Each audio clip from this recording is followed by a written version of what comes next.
आपण cigar पॅन्टचं cutting करणार आहोत.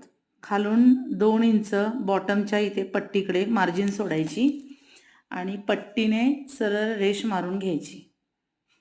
आता इथून खाली वर आपली जी पॅन्टची उंची आहे ते माप टाकून घ्यायचं. पॅन्टची उंची 34 आहे, तर 34चं माप टाकून घ्यायचं. तिथून पुढे इथं पट्टीनं रेष मारून घ्यायची आणि वर त्याच्या 2 इंच इलास्टिकसाठी मार्जिन सोडायची. पट्टीनं अशी सरळ रेष मारून घ्यायची. वरती 2 इंचाची आहे ती सुद्धा सरळ रेष मारून घ्यायची. उंची आहे 34 आणि सीट घेर आहे 36. तर 36चा म्हणजे सीट घेराचा चौथा भाग काढायचा आणि त्यात अधिक 2 इंच करायचं आणि ते माप आपल्याला इथं घेरामध्ये आडवं टाकून घ्यायचं आहे. हे टाकलं 11 इंच आणि तसंच आपल्याला उभं हेही माप 11 इंच टाकून इथे आपल्याला 11 इंचाचा बॉक्स करून घ्यायचा आहे.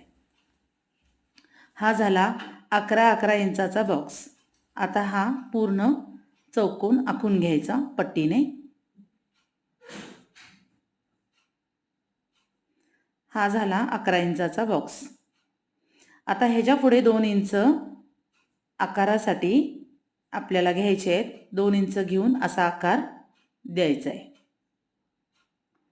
आता ही जी पूर्ण घेतलेलं आहे पुढे 2 इंच म्हणजेच हे 13 झालं. 13च्या अर्धे 6.5 इंच होते. हे अर्ध माप टाकून घ्यायचं आणि तेच माप खालच्या बाजूला बॉटम जवळ टाकायचं 6.5. बॉटमचा घेर आपला आहे 5.5 इंच. तर ते पूर्ण घेर 11 आहे, त्याच्या अर्ध 5.5 होते. मग 5.5च्या अर्ध माप 6.5च्या इकडे आणि इकडे टाकायचं म्हणजे 2.25 इकडे आणि 2.25 तिकडे.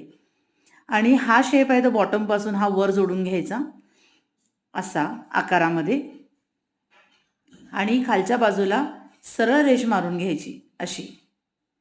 पुन्हा हा शेप वरच्या बाजूला जो आपण 2 इंच एक्स्ट्रा घेतलेला आहे तिथं हा जोडून टाकायचा. हे झालं पुढच्या मापाचं